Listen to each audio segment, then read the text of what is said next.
Hey guys, how's it going? My name is Adam. Today I'm going to show you how to delete Shopify account. So first of all, what you need to do, go ahead to your app store, Google Play, download the Shopify, and make sure that you updated the app to the latest version. So what I'm going to do, I'm going to just go back to my screen and go ahead to my browser.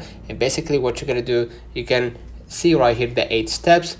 Log into your Shopify account, go to the account settings, cancel your subscription, choose a reason for cancellation, and then what you're gonna do next, confirm the cancellation, and then close your Shopify account, enter the password, and provide the feedback for Shopify team so they can know, and basically a feedback to let them know that if you like their website or system or something like that. So let me know in the comments if this video helped you. Don't forget to like and subscribe, turn on the notification bell to receive every video we upload.